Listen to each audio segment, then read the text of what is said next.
The night is quiet now, and in that quiet, the past drifts slowly into view, not with explosions or marching feet, but with something far more ordinary, far more human. Imagine a simple tin cup warming a pair of tired hands. Imagine the smell of weak coffee rising in the cold air before dawn. This is a story about what World War II soldiers ate and everything that quietly surrounded those meals, told gently, slowly, without urgency, as if time itself has decided to rest. Picture a soldier sitting on an overturned crate, boots muddy, uniform heavy with damp. He is not thinking about strategy or history, he is thinking about food. Not the taste exactly, but the comfort of it, the routine. The small certainty that at some points, someone will hand him something warm, or at least something solid enough to chew. Food in wartime was never glamorous. It was practical, repetitive, and often disappointing.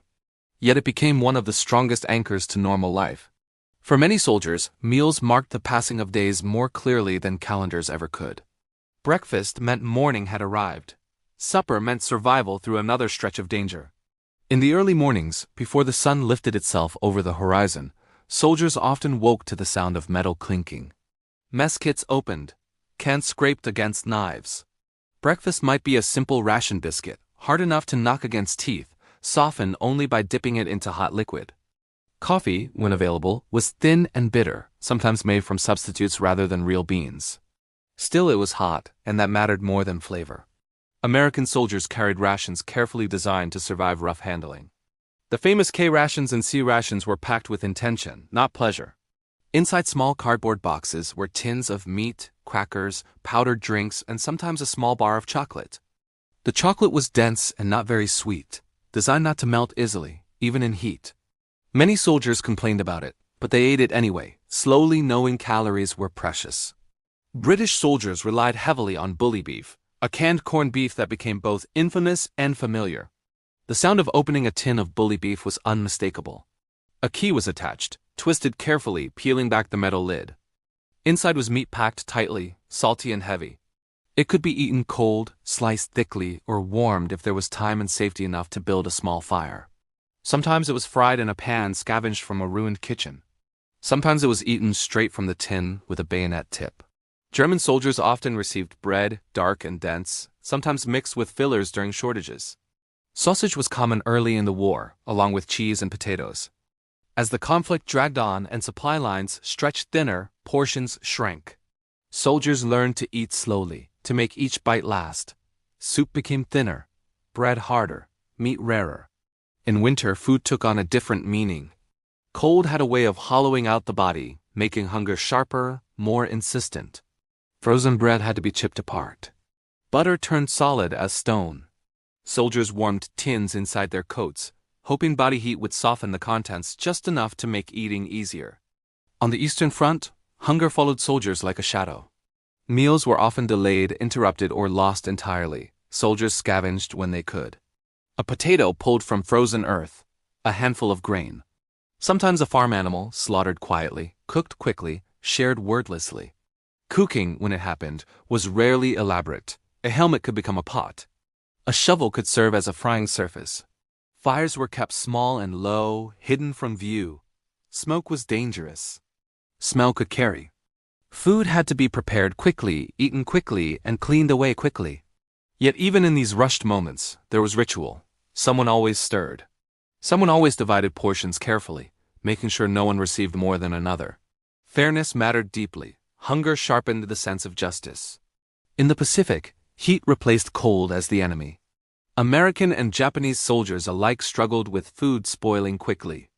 Rice was central to Japanese meals, carried in cloth bags, cooked when possible, eaten plain when not. Fish, when available, was dried or salted. Water was precious. Thirst often overshadowed hunger.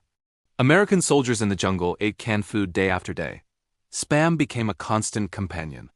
It was fried, boiled, mashed, eaten plain. Some soldiers joked that it appeared in their dreams. Still, it filled stomachs and provided energy, and for that, it was accepted. Occasionally, there were moments of abundance. A supply drop arrived intact. A liberated town offered bread and soup. A farmhouse provided eggs. These meals were remembered long after the war ended. Soldiers spoke of fresh bread with mere reverence. Butter spread thick. Milk, cold and sweet. These were not just foods. They were reminders of home, of kitchens and tables in ordinary mornings. Letters from home sometimes included food parcels. Cookies arrived crumbled but cherished. Candy melted together but still sweet. Tea bags were traded like currency. Cigarettes, though not food, often accompanied meals, marking the end of eating with a familiar gesture. Mealtimes created brief pauses in chaos. Rifles were set aside, helmets removed. For a few minutes, soldiers were not units or ranks or targets. They were simply people eating together, sharing silence or quiet jokes. The taste of food in war was shaped by exhaustion. Hunger made even bland meals satisfying. Fatigue dulled criticism. What mattered was fullness, warmth, and the knowledge that eating meant living a little longer. As days blurred into weeks, soldiers stopped counting meals individually. Food became part of the rhythm of survival. Wake, eat, move, wait, eat again. Sleep, if possible. Repeat. Sometimes meals were interrupted. Shelling began. Orders came suddenly. Plates were abandoned. Tins left half open. Hunger returned later, sharper than before. In prisoner of war camps, food became the center of existence. Meals were meager, repetitive, barely sustaining life. Soup made mostly of water. Bread rationed carefully. Prisoners learned to stretch every crumb, to save bits for later, to trade, to share. In contrast, officers sometimes ate slightly better, though not always. Rank did not guarantee comfort. Supply failures did not discriminate. Food also carried emotional weight. Soldiers remembered meals eaten before battles. A last hot meal before a dangerous mission. A shared tin eaten in silence before dawn. These moments stayed vivid long after memories of gunfire faded. As the war drew on, rationing at home mirrored rationing at the front. Soldiers knew their families were eating less too. This knowledge created a strange bond across oceans. Everyone was tightening belts together. When victory finally came, celebrations were marked with food. Bread broken freely, meat cooked generously. Sugar returned. Butter returned. Soldiers ate until they were full, sometimes too full, overwhelmed by abundance. Yet even then, many found themselves eating slowly, habitually, unable to forget scarcity. War teaches the body lessons it does not easily unlearn.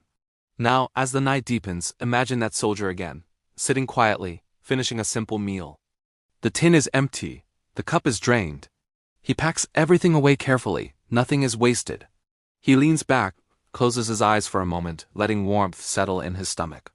The world around him is still uncertain, but for now he has eaten. And that is enough.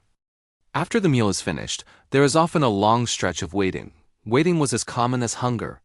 Soldiers leaned against walls, sat in trenches, lay beneath trees, their stomachs quietly working on whatever had just been eaten. Digestion became a small reassurance that the body was still doing what bodies are meant to do. In these pauses, memories of food from home drifted in without invitation, a loaf pulled from an oven, steam rising from a bowl on a kitchen table, the sound of plates being set down. These memories were gentle and painful at the same time. Soldiers rarely spoke of them out loud, but everyone felt them. Different armies taught their soldiers different ways to eat in the field. Some were trained to eat quickly, standing, ready to move at any moment. Others were encouraged to sit when possible, to let food settle, to conserve energy. In reality, the situation decided everything. In North Africa, sand found its way into every meal. Bread crunched unexpectedly. Tea carried grit at the bottom of the cup. Cans were wiped clean before opening, but sand always returned. It was accepted as inevitable, another texture added to the meal. Water was often more important than food. Soldiers learned to sip carefully, to ration swallows, to judge how much could be spared. Powdered drink mixes were used to mask unpleasant tastes. Sometimes water smelled of metal or fuel. Still, it was drunk, slowly, respectfully. In Italy, when supply lines allowed, soldiers encountered local food: olive oil, tomatoes, garlic. Simple meals prepared by villagers. These moments felt unreal, like stepping into another life. Soldiers ate carefully, aware that such kindness might not last. Some soldiers kept small notebooks, recording meals alongside movements. Beans again. No bread today. Hot soup at last. These notes, written in pencil, later became proof that survival had been built from small things. Camaraderie often formed around food. One soldier always knew how to make something taste better. Another saved spices. Someone else knew how to scavenge onions or herbs. These individuals became quietly valued, not for bravery, but for improving meals. Trading was common: chocolate for cigarettes, tea for sugar, crackers for jam. A small economy existed wherever soldiers gathered. These exchanges were calm, practiced, and mostly fair. Food also revealed differences between cultures. American soldiers found British tea weak. British soldiers found American coffee too strong. Jokes were made, preferences debated. In the end, everyone drank whatever was available. As supplies ran low, creativity increased. Bread was soaked, fried, mixed with fat to create something new. Meat was stretched with vegetables. Leftovers were never thrown away. Nothing was considered inedible if hunger was strong enough. Illness often followed poor food or bad water. Stomach pain was common. Diarrhea could weaken a unit faster than enemy fire. Medical officers emphasized boiling water, washing utensils, but conditions rarely allowed perfection. In the air forces, meals were different. Pilots ate before missions. Carefully chosen foods meant not to upset stomachs at altitude. Light meals. No grease, no heavy sauces. After missions, if they returned, they ate whatever was offered, often ravenously. On ships, sailors experienced a different rhythm entirely. Meals were scheduled, bells rang, lines formed. Food was cooked in large quantities. Stews, bread, sometimes fresh fruit when ports were reached. Seasickness complicated everything. Submariners lived with limited supplies, food stored in every available space. Fresh food was eaten first. Potatoes rolled under bunks. Bread hung in bags from pipes. As weeks passed, meals became increasingly plain. In occupied cities, civilians and soldiers sometimes shared food, sometimes fought over it. Markets operated quietly. Barter replaced money. A soldier's ration could feed a family for a day. Holidays were marked with special meals when possible. Christmas dinners were attempted, even at the front. Extra rations saved for weeks. A pudding heated carefully. A drink shared. These moments were deeply emotional, often followed by long silences. For many soldiers, the act of cooking was calming. Stirring a pot, watching steam rise, listening to the soft sound of simmering. These simple actions grounded the mind, offering something familiar in an unfamiliar world. As the war progressed, food technology advanced. Dehydrated meals became lighter to carry. Vitamins were added. Nutrition was studied seriously. Armies learned that well-fed soldiers fought better, endured longer. Still, nothing replaced fresh food. No ration matched a real meal cooked slowly. Soldiers understood this instinctively, even if they could not explain it. When liberation came to towns and camps, food arrived alongside freedom. Bread trucks, soup kitchens. Long lines formed quietly. People ate without speaking, overwhelmed. Many soldiers carried the memory of hunger long after returning home. Some continued to eat quickly, some could not waste food. Some felt uneasy seeing full plates left untouched. Food had marked time during the war. It had measured survival in days, not dates. Each meal meant one more step forward. Now, as the night grows deeper, imagine a final scene, a quiet place, a simple table. A plate of ordinary food. The soldier sits down, no longer in uniform, hands steady, breathing slow. He eats without hurry. And the world, at last, is quiet. The quiet after eating has its own texture. It settles slowly, like dust in a beam of light. Plates are scraped clean not from greed, but from habit. Even when there is enough, the old instinct remains. Nothing is left behind. During the war, soldiers learned the sound of food. The dull knock of a tin hitting a wooden crate. The soft tear of paper rations. The hiss when a lid finally gave way. These sounds became as recognizable as footsteps or distant engines. Some foods became symbols, a certain brand of biscuit, a particular canned stew. Even years later, the smell alone could pull a veteran backward in time. Food lodged itself deep in memory, stronger than photographs. In training camps before deployment, meals were often plentiful. Recruits complained without knowing what lay ahead. They pushed food aside. They joked. Later, those same men would remember those meals with longing. As units moved across countries, their diets changed with geography. In France, bread reappeared more often. In the Netherlands, potatoes became central. In Eastern Europe, cabbage and thin soups dominated. Each place left a subtle mark on the body. Sometimes soldiers found abandoned kitchens. Pots still warm, bread half-baked. Meals left unfinished as civilians fled. Eating in these spaces felt strange, almost intrusive. Food tasted different when taken this way. Animals were part of the story too. Horses required feed that sometimes competed with human needs. Dogs shared scraps. Rats stole from supplies. Everything living responded to hunger in the same way. In moments of extreme scarcity, soldiers talked about food endlessly. They described meals in detail, recipes from home. Favorite dishes. This talk was not torture, but comfort. Imagine food filled the gaps. Mail delivery days were special. A parcel from home could change an entire week. Even a small item carried the scent of another life. Soldiers shared these gifts, spreading sweetness across a group. Food could also divide. Resentment grew if someone hoarded. Trust broke if someone stole. Hunger revealed character quickly. Medical recovery often began with food. Broth for the wounded, soft bread, careful portions. Eating meant healing had begun. As the war's final months dragged on, exhaustion settled deep. Appetite faded for some. Others ate mechanically. Food became fuel rather than pleasure. Victory did not immediately restore abundance. Cities were damaged. Fields ruined. Supply systems broken. Soldiers continued to eat simply, even after fighting stopped. Returning home, many found that food tasted overwhelming, rich, sweet, heavy. The body needed time to adjust, the mind too. Families gathered around tables, watching returning soldiers eat. Some ate slowly. Some barely touched their plates. No one commented. Everyone understood something had changed. Years later, in quiet kitchens, veterans sometimes cooked the same simple meals they had eaten during the war. Not out of nostalgia, but familiarity. Simplicity felt safe. Food stories were among the first told to children and grandchildren. Not the fear, not the violence, but the meals. The hunger, the joy of bread. And so, as this story continues drifting softly through time, let it settle gently.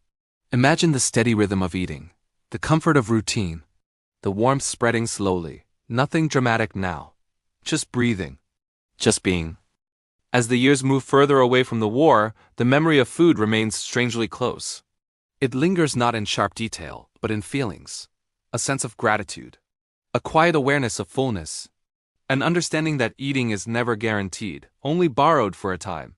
Some veterans found themselves waking early, long after the war had ended, their bodies still expecting breakfast at dawn. They made simple meals. Toast, tea, coffee. The same motions repeated gently brought a sense of order to the day. In restaurants, large menus felt overwhelming. Too many choices. Too much richness. Many preferred plain dishes, familiar dishes. Food that did not demand attention. There were moments, even decades later, when the smell of canned meat or weak coffee brought an unexpected tightness to the chest.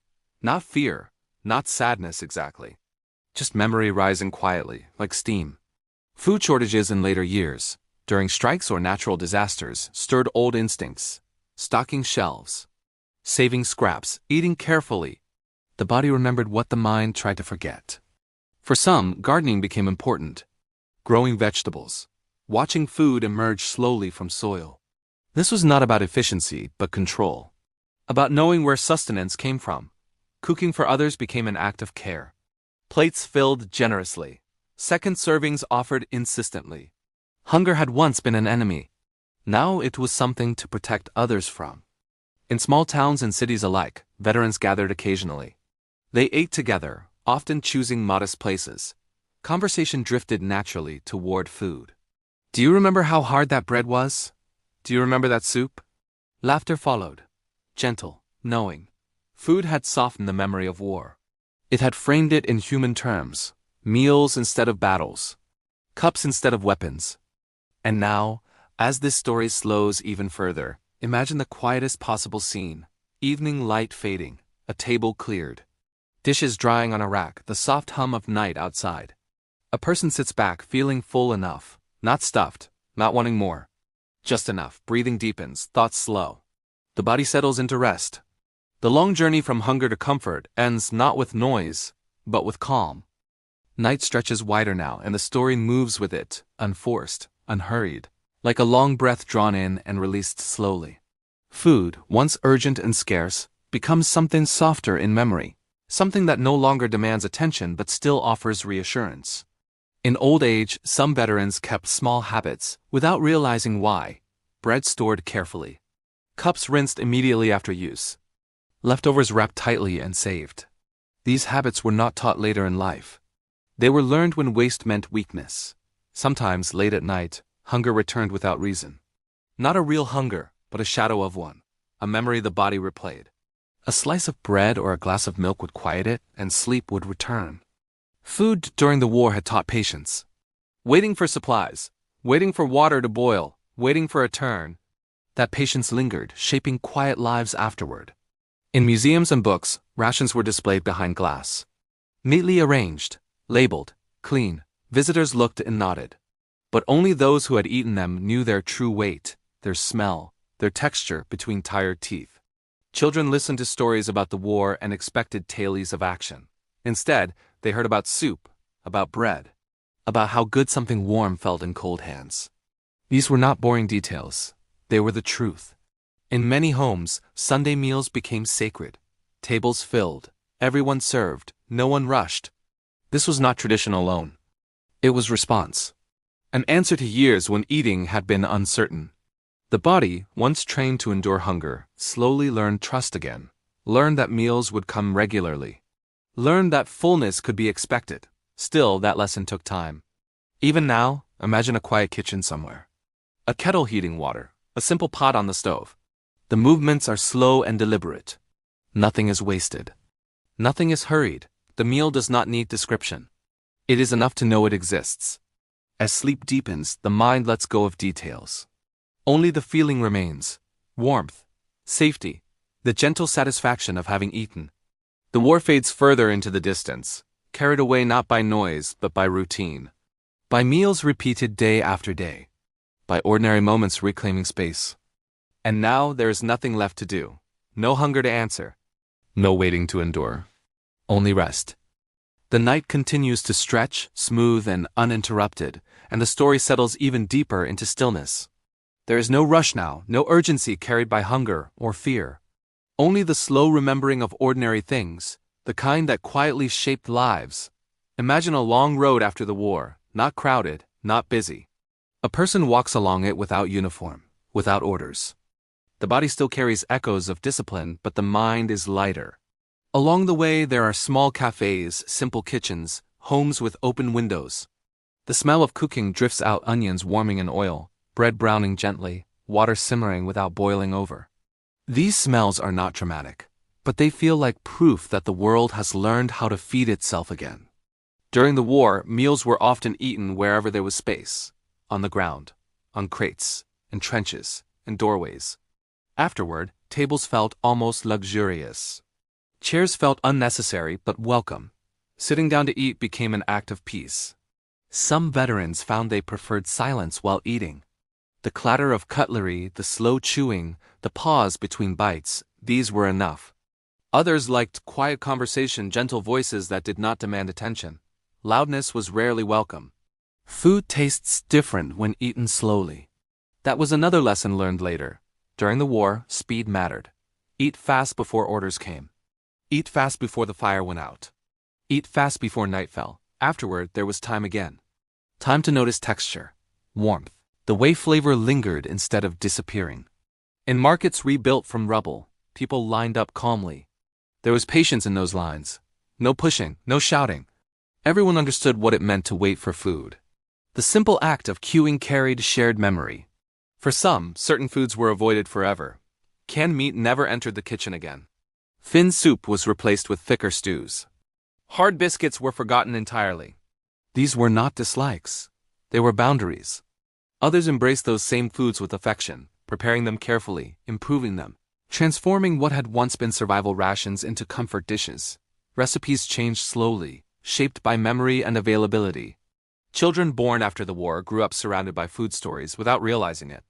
Finish your plate. Don't waste bread. Someone worked hard for that. These phrases were not strict rules. They were echoes. At night, when houses were quiet and streets empty. Kitchens sometimes remained softly lit. Someone would make a small meal. Not because they were hungry, but because cooking itself was calming. The gentle rhythm of preparation replaced the old rhythm of waiting. The war had taught that food was never just food. It was time, it was energy, it was morale, it was survival. Afterward, it became gratitude. There were moments, even decades later, when veterans found themselves counting supplies without meaning to. How many days this loaf would last? How many meals could be made from leftovers?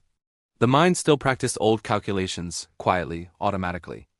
In care homes and hospitals later in life, meals were served on trays, portions measured, times fixed. Some veterans accepted this easily.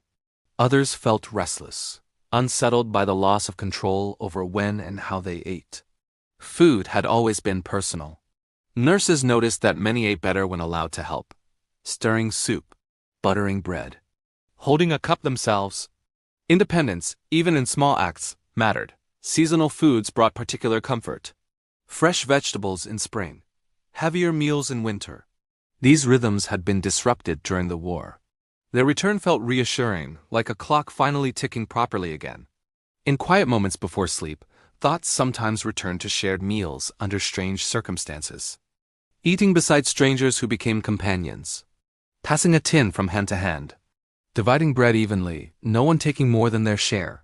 Those moments had been small, but they had built trust. Trust that someone would share. Trust that fairness existed, even briefly. As this story moves deeper into calm, imagine the slow passing of years marked not by dates, but by meals. Breakfasts that began days, suppers that ended them. The gentle certainty that food would appear again tomorrow. Eventually memory softens even further. The sharp edges fade. Hunger becomes a concept rather than a sensation. What remains is a quiet respect for the act of eating. Now imagine a final image, very simple. A table near a window. Evening light resting on its surface. A plate mostly empty. A cup still warm. The person sitting there does not think about war. They think about rest. About how full feels different now, less urgent, more peaceful. Breathing slows. The body recognizes safety. The mind releases its hold on old vigilance. Food has done its work. There is nothing left to prepare for. Nothing to wait for. Only sleep, arriving gently, like a familiar routine. And in this calm, the story continues without effort, without sound, without need for anything more. The quiet stretches on, unbroken, and the story settles even deeper into that gentle space where nothing needs to happen. Time feels wide here, like a slow river moving without effort. Long after the war, food becomes a way of measuring peace. Not in abundance, but in reliability. Breakfast appears every morning. Supper returns every evening. There is comfort in knowing this without checking. Some veterans keep the habit of eating at the same hours every day. Noon feels incomplete without a meal. Evening feels unfinished until something warm has been eaten. These routines steady the mind, anchoring it gently to the present. Kitchens become familiar landscapes. The worn edge of a table. The quiet hum of a refrigerator. The soft clink of a spoon against a bowl. These sounds replace the old ones completely, not suddenly, but patiently. There are moments when someone pauses mid-meal, lost in thought, not remembering fear, but remembering hunger. The kind that made hands shake slightly. The kind that made any food feel precious. The pause passes, and eating continues. Food waste still feels wrong, even when it no longer matters. Bread left out is wrapped again, rice saved carefully. Soup reheated slowly. These acts are not anxious. They are respectful. In community gatherings, plates are filled generously. Hosts insist guests eat more. Have another. There's plenty. This insistence is gentle but firm, shaped by a past where plenty was uncertain. Sometimes someone cooks too much by habit. Pots remain half full. Leftovers are shared, frozen, saved. Abundance feels safest when it is prepared for. As seasons turn, the body notices changes more clearly than before. Cold days invite heavier food. Warm days invite lighter meals. These natural rhythms were once interrupted. Their return feels deeply satisfying. In quiet evenings, tea becomes a ritual, not hurried. Not strong, just warm enough, a cup held in both hands. Steam rising slowly, sipping becomes a form of meditation. Food no longer defines survival, but it still defines comfort. It marks the boundary between effort and rest. After eating, there is permission to slow down. Some nights, dreams return briefly to old meals. Not nightmares. Just images. A tin opened carefully, bread broken evenly. A shared pot simmering quietly. These dreams pass without disturbance. As years continue to pass, stories about the war grow shorter. Details fade. Only the essential parts remain. Hunger, sharing, relief. Younger generations listen politely, not fully understanding, but sensing the weight beneath the words. They learn without realizing it, absorbing values quietly passed down. In late hours, kitchens sometimes glow softly. Someone moves slowly, making a small snack. Not from hunger, but from habit, from comfort, from the reassurance of repetition. Eating alone feels peaceful now, not lonely. Silence is welcome. The body is content. The mind rests easily. Outside, the world continues as it always has. Wind moves through trees. Night insects hum. Somewhere, someone else prepares a meal, unknowingly continuing the same human rhythm. Food connects these moments across time, across places, across lives that never meet. And now, the story eases even further into stillness. There is nothing left to describe, nothing left to remember actively. Just the quiet sense of being fed. Breathing deepens. Muscles soften. Thoughts drift without direction. The story does not end. It simply fades into rest, where it belongs. The night carries on, steady and unbroken. And the story stretches with it, flowing slowly like smoke curling from a quiet fire. Imagine a small kitchen, dimly lit, the light soft and golden. A kettle hums quietly. The scent of something warm rises gently, unhurried. Outside, the world is calm, undisturbed. The night seems endless but safe. In this quiet space, think of a soldier long returned from faraway lands. Decades older, yet still carrying the habits of survival within him. He prepares a simple meal not because he is hungry, but because preparing food is familiar, comforting.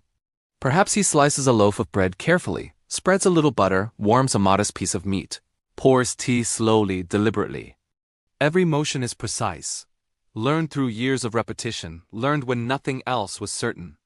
The act of eating is slow. He sits at the table, posture relaxed, hands steady. Every bite is deliberate. The senses awaken quietly: taste, warmth, texture. The mind floats softly over memories.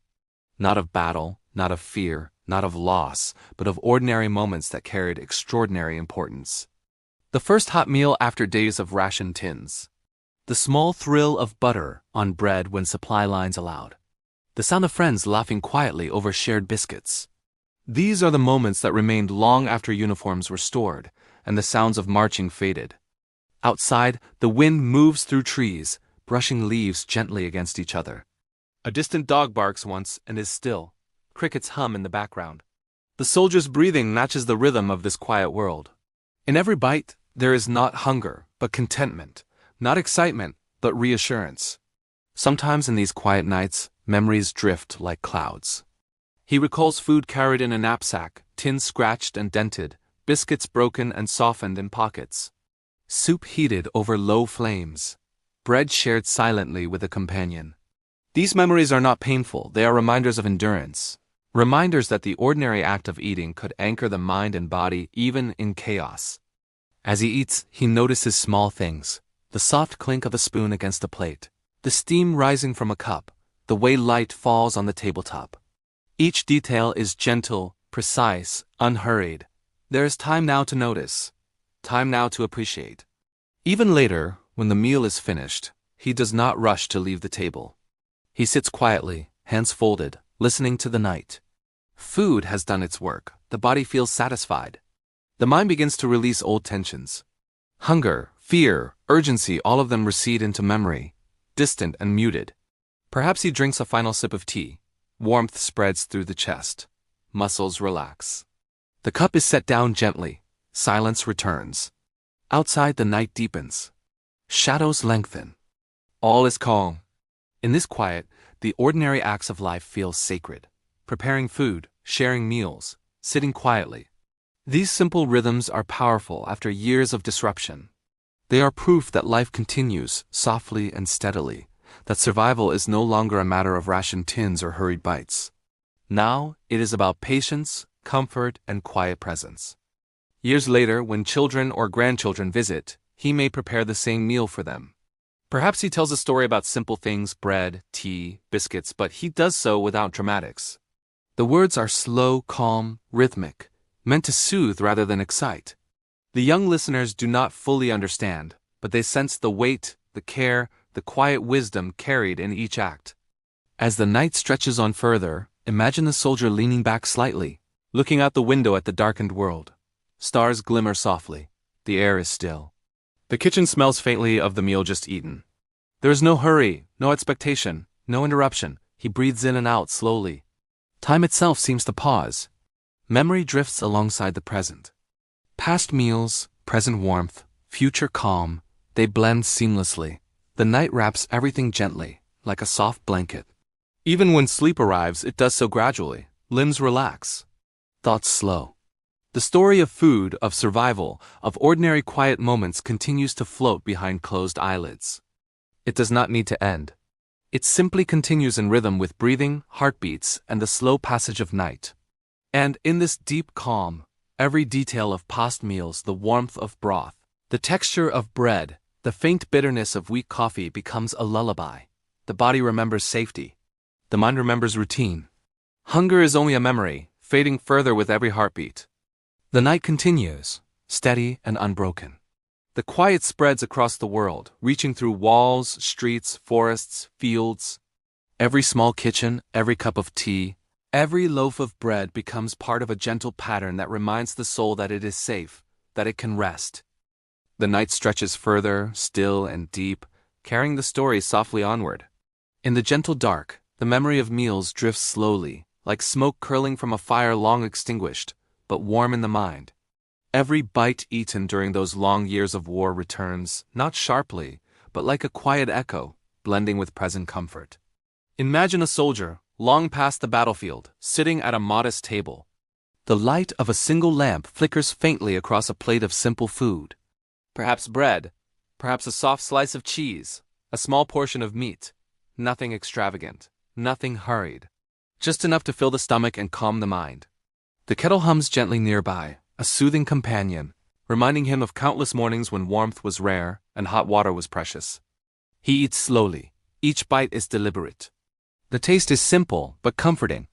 Texture, warmth, and even the slight stickiness of bread become important, meaningful. They are reminders that ordinary life persists, that there is time to notice, that nothing urgent demands attention. This is a world rebuilt from scarcity, rebuilt from waiting, from the endless repetition of meals taken wherever possible. As he eats, he recalls other times and places. Tins dented from travel, crackers that cracked loudly under teeth, soup stirred carefully over low flames in secret corners to avoid detection. Bread split evenly among companions. These are not stories of adventure. They are stories of survival, of calm in the smallest details, of small victories won quietly every day. Outside, night flows slowly. A faint wind brushes against leaves. Crickets hum softly. Somewhere distant, a dog barks once and is still. Inside, the kettle continues to hum, the faint steam rising. Each sound is unhurried, gentle, familiar. The soldier's breathing matches this rhythm, deep and even, relaxed and secure. In the post-war years, the act of preparing food became its own ritual. Simple chopping, slow stirring, careful pouring of liquid. The movements themselves became calming, a meditation of ordinary life. Each meal prepared and eaten carried the quiet reassurance that survival had moved into permanence, that danger and urgency were no longer constants. He sometimes prepares more than needed, out of habit, a carryover from years when scarcity demanded careful planning. Extra bread wrapped, leftovers stored, nothing wasted. This is no longer necessity, it is respect, a continuation of lessons learned slowly over time. And when the meal is done, he does not rush. The plate is set aside gently, the cup placed down carefully. Silence fills the space. There is comfort in this silence, a steady rhythm of peace. Food has been more than nourishment.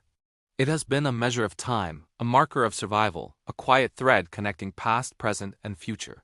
Memories drift without urgency, not fear, not pain. Only small moments, the first warm meal after long marchers, the shared tin of biscuits, a slow cup of tea. bread breaking unevenly in a soldier's hands.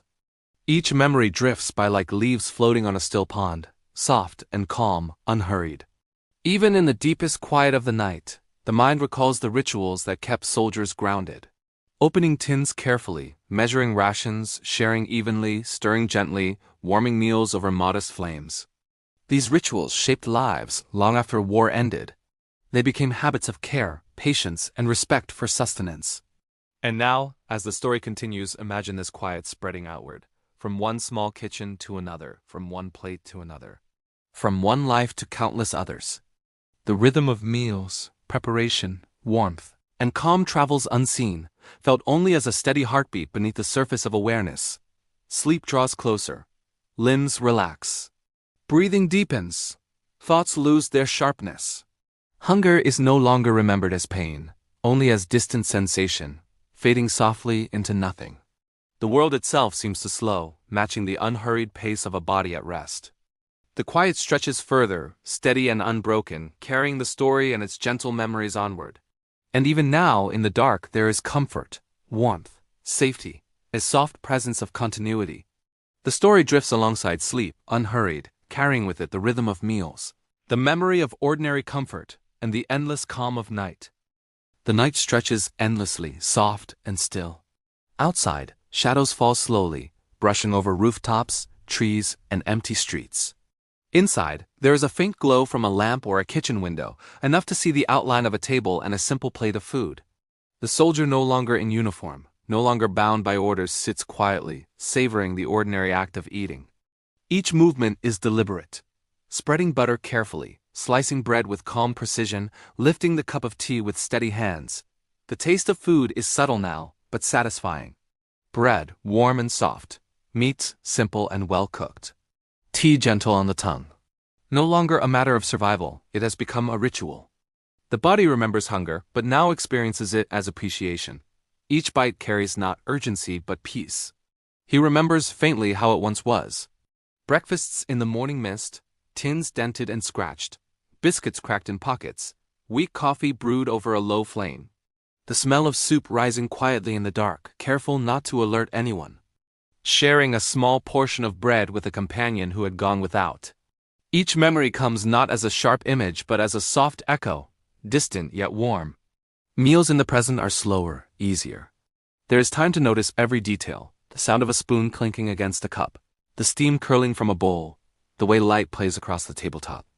The ordinary details, once overlooked in the rush of survival, now feel remarkable. The mind rests on them, letting the body relax fully. After the meal, he does not hurry.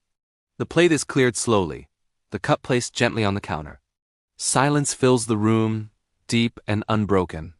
Outside, the wind murmurs against trees. A distant dog barks once and then is still. Crickets hum steadily.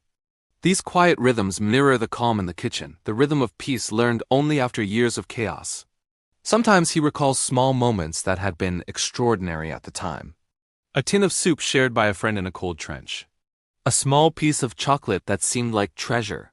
Bread softened by hot water, eaten quickly before orders came.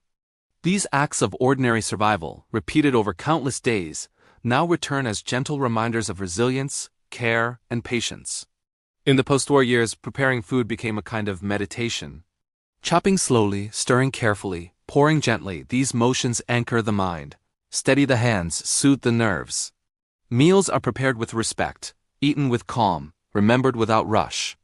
Even when the kitchen is empty except for one person, the act of making food carries meaning. It marks time. It offers reassurance. It is quietly a statement of life continuing. Sometimes even decades later, memories return vividly.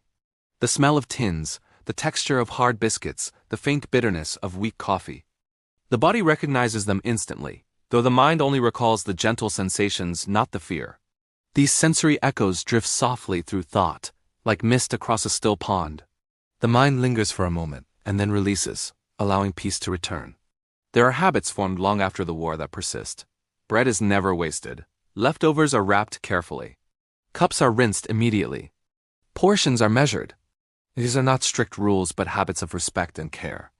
The lessons of scarcity have left their mark. They are gentle reminders of endurance and mindfulness.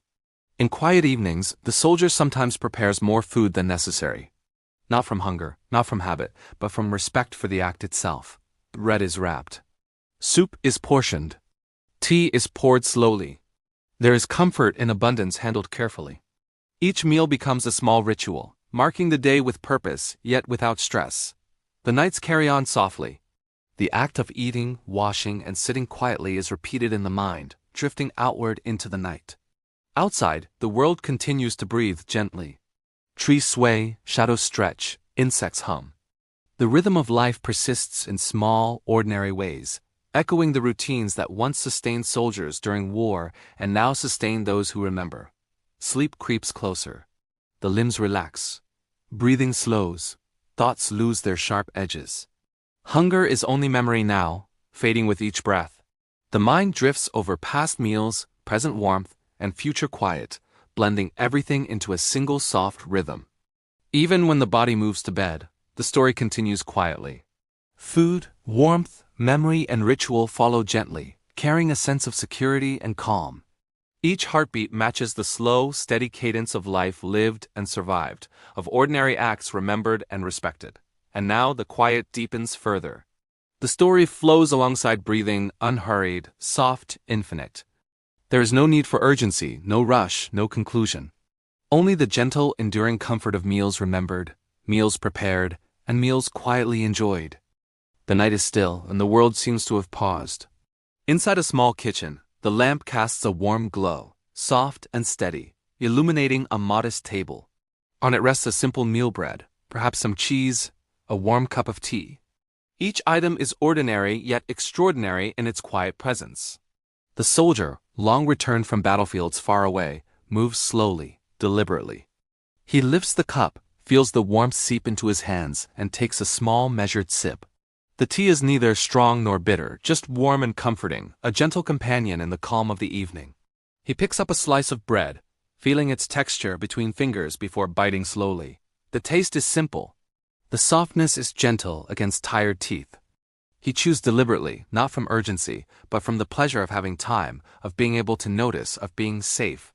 Each bite is absorbed fully, a reminder that life continues, that there is no rush, that survival is no longer measured by speed or scarcity.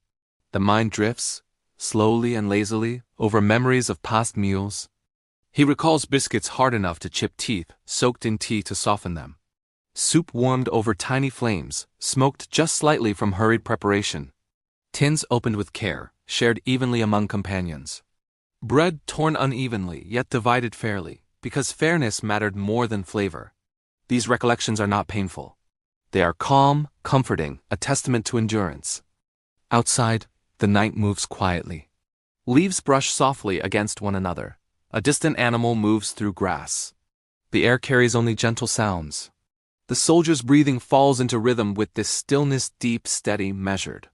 His body remembers hunger, but only as a sensation past, long resolved. His mind remembers the act of sharing, of routine, of small victories that kept life afloat in uncertain times. Preparing food has become its own meditation. The chopping of vegetables, slow and rhythmic, the stirring of a pot, circular and deliberate. The pouring of water, careful and precise. Each motion is soothing. Each act quiets the mind. Even the repetition itself brings comfort, a rhythm to replace the chaos once encountered, the uncertainty of meals that might not come. He sometimes sets aside extra portions, not from need, but from habit. Bread wrapped carefully, soup portioned thoughtfully, tea poured slowly. The abundance feels reassuring. Every meal is an opportunity to practice patience, care, and mindfulness. Food has become a bridge between memory and present calm, between past urgency and current peace. Memories continue to drift softly. A tin of meat opened carefully in a trench. Crackers shared with a companion in silence. A warm drink passed from hand to hand. These ordinary acts, once critical, now form a gentle backdrop to present stillness. They echo quietly, like wind moving through trees, or the hum of insects outside the window. Even decades later, rituals remain. Bread is never wasted. Cups are rinsed immediately. Portions are measured. These actions are not strict rules but reminders of respect and mindfulness learned in hardship. The lessons of scarcity have left a quiet mark, one that fosters gratitude and careful attention. The night continues. The soldier sits, leaning back slightly, allowing the soft weight of memory and comfort to settle in. He looks out the window, seeing darkness touched by faint moonlight. The world feels calm, safe, predictable. Unlike the uncertainty of the past, now there is only rhythm, warmth, and quiet. As sleep begins to creep in, the mind drifts effortlessly over meals, memories, and routines. The past is present only as texture, warmth, sound, and scent. The mind remembers tins, biscuits, thin soup, weak coffee, but not with pain, only as a gentle echo. The body feels full and at ease. There is no need to hurry. There is no need to anticipate. Even small, simple meals take on new significance. Bread broken slowly, soup sipped deliberately, tea warming the hands. Each act of eating is a quiet meditation, a gentle ritual of life reaffirmed. Outside, the world is calm. Wind moves softly through trees, crickets hum steadily. Shadows lengthen and stretch across fields and streets. Inside, the light flickers slightly, casting gentle patterns across the table. The soldier breathes deeply, steadily, the rhythm of his body aligning with the stillness around him. Time itself seems to slow, the ordinary has become sacred. The act of preparing food, of sharing, of eating slowly, carries with it a profound sense of peace. Memories of scarcity have faded into echoes. Hunger is now only a distant sensation. Security, warmth, and calm fill the space instead. As the night deepens, sleep approaches steadily. Limbs relax. Muscles soften. Thoughts drift without effort. Memories of meals past merge with present comfort.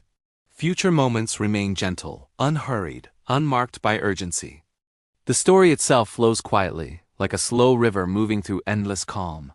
And in this quiet, this unbroken night, the soldier leans back fully, feeling the simple satisfaction of nourishment, the weight of memory, and the ease of survival. There is nothing more to do, nothing to anticipate. Only rest, only the soft, enduring comfort of ordinary, gentle life. The story continues in rhythm with breathing, steady, unhurried, soft, carrying the mind toward deeper calm and sleep, and will drift with you quietly through the night.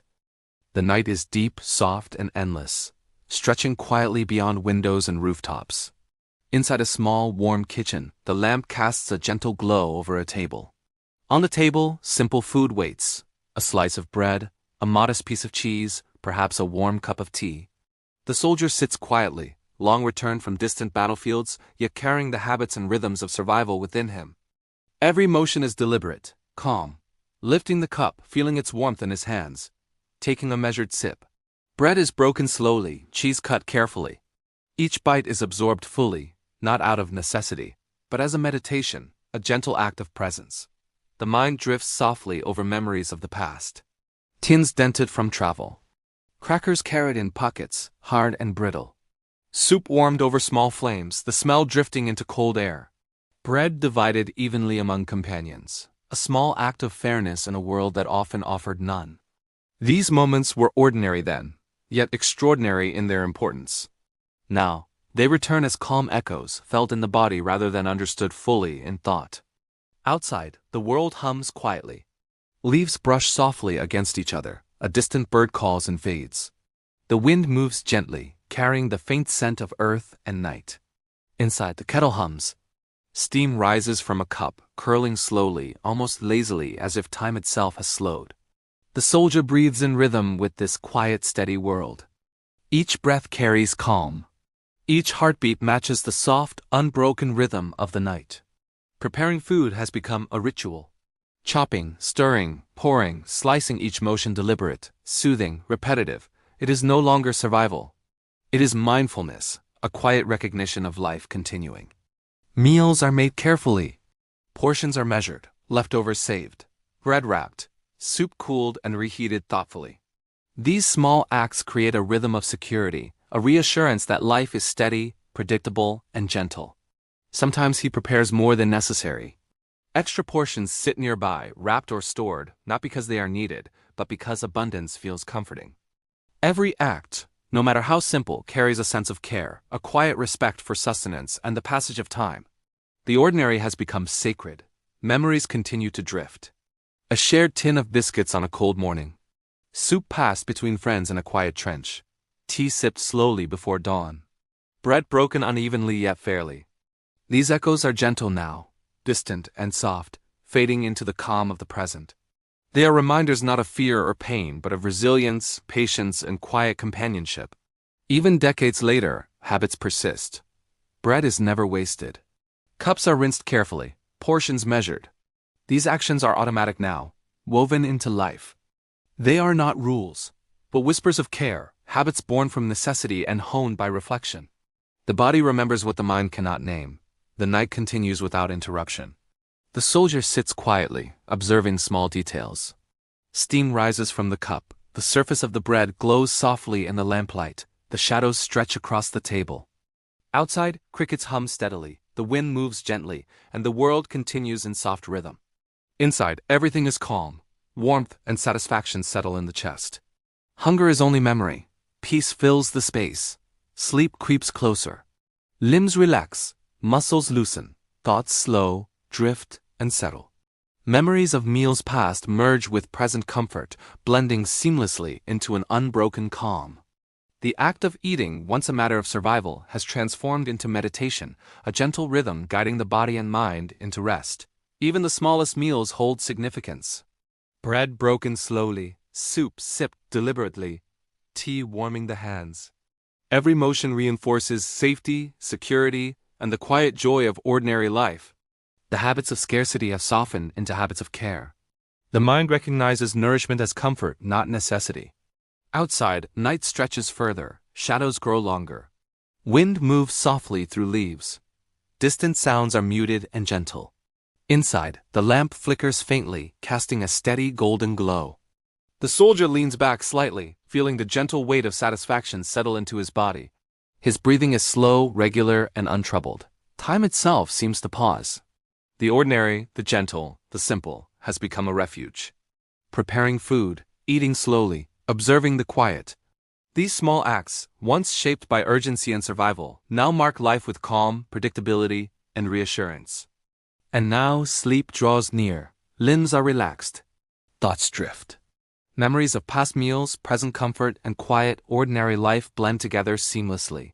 Hunger is only memory. Safety is felt fully in the body. Calm spreads steadily, like warmth from a cup held gently in hands. The story continues without sound, without motion, without urgency. It flows alongside breathing, slowly, unbroken, and endlessly. Meals remembered, meals prepared, meals enjoyed all carry with them a gentle rhythm, guiding the mind into rest. The night continues, soft, steady, and endless, stretching quietly beyond windows, rooftops, and fields. Inside a small kitchen, a warm light glows over a simple wooden table.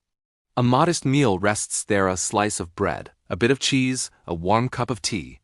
The soldier sits quietly, long returned from distant battlefields, carrying habits learned through survival. Every motion is slow, deliberate, and careful. Lifting the cup, feeling the warmth seep into his hands, sipping slowly. Breaking bread thoughtfully, chewing fully. Each bite is savored, not from hunger, but from the comfort of time, presence, and safety. The mind drifts softly over memories. Tins dented from rough travel. Crackers carried in pockets for days, hard and brittle. Soup warmed over low flames, the smell drifting into cold morning air. Bread divided evenly among companions, a small act of fairness in a world that often offered none. These recollections are no longer urgent or painful. They return as soft echoes, warm and grounding, reassurance in the body, calm in the mind. Outside, night breathes softly. Leaves rustle gently. The wind hums quietly. A distant dog barks once and then is still. The air carries the faint, earthy scent of evening. Inside, the kettle hums, steam rising in slow, lazy spirals. The soldier's breathing matches this rhythm, steady, deep, calm. His body remembers hunger, but only as a distant echo. Peace fills the room now. Preparing food has become a quiet meditation. Chopping, stirring, pouring, slicing, each motion is slow, repetitive, and deliberate. It is no longer survival. It is mindfulness, a ritual of care. Meals are prepared thoughtfully. Portions are measured, leftovers stored. Bread wrapped gently. Soup cooled and portioned carefully. These acts create a rhythm of reassurance, a quiet sense that life continues safely, steadily, predictably. Sometimes extra portions are prepared not from necessity, but out of habit and comfort. Bread stored in baskets, soup reserved for later, tea poured slowly. Abundance handled with care becomes a reassurance, a ritual of security. Each act is quiet, deliberate, sacred in its ordinariness. Memories drift further. A tin of biscuits shared silently on a freezing morning. Soup passed from hand to hand in a quiet trench. Tea sipped slowly before dawn. Bread torn unevenly, yet shared fairly. These small acts, once vital for survival, now become gentle echoes, weaving past and present together in a calm, unbroken rhythm. Even decades later, habits remain. Bread is never wasted. Cups are rinsed carefully. Portions are measured and respected. These are not rules, they are whispers of mindfulness, born from scarcity and honed by reflection. The body remembers what the mind cannot name. The night continues unbroken. The soldier leans back slightly, observing the gentle glow of the lamp, the faint curl of steam rising from the cup, shadows stretching softly across the table. Outside, the wind moves quietly, crickets hum steadily, the world settles into calm. Warmth spreads gently through the chest. Hunger is only memory. Peace fills every corner. Sleep creeps closer, limbs relax, muscles soften. Thoughts drift slowly, unhurried, untethered. Memories of meals past, present comfort, and quiet domestic life merge seamlessly. The act of eating, once urgent and survival-driven, has transformed into meditation, a rhythm of life reaffirmed. Even the simplest meals carry meaning. Bread torn slowly, soup sipped deliberately, tea warming the hands. Each act reinforces security, comfort, and calm. Habits of scarcity have transformed into habits of mindfulness, patience, and gratitude. The body, mind, and space all breathe together, synchronized in quiet alignment. Outside, the night stretches farther. Shadows lengthen softly. The air hums quietly, full of gentle life. Inside, the lamp flickers faintly, casting slow-moving golden patterns. The soldier leans back fully, allowing the weight of warmth, satisfaction, and quiet contentment to settle in. Breathing is steady, untroubled. Time itself seems to pause, a suspended moment of reflection and peace. The ordinary has become sacred. Preparing food, eating slowly, observing night, remembering meals, honoring small rituals, these acts carry the weight of life, calm, and endurance. Past, present, and future flow together in one continuous, gentle rhythm. Sleep draws closer. Limbs relax further. Breathing slows into a steady cadence. Thoughts float and fade.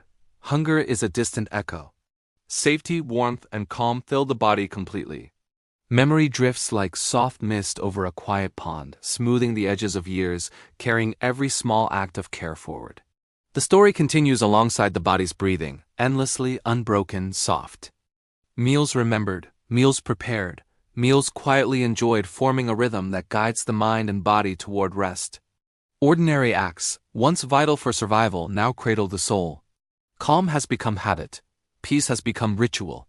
Sleep is inevitable. The night deepens. Light dims further. Shadows settle and stretch. Outside, the world breathes gently. Inside, warmth lingers. Every heartbeat is steady, every breath slow, untroubled. Food, memory, and ritual continue their quiet work, guiding the mind ever deeper into sleep. And now, the quiet grows complete, carrying the listener further into calm, deeper than thought, deeper than memory. Each gentle moment folds into the next, forming an unbroken current of comfort, safety, and rest.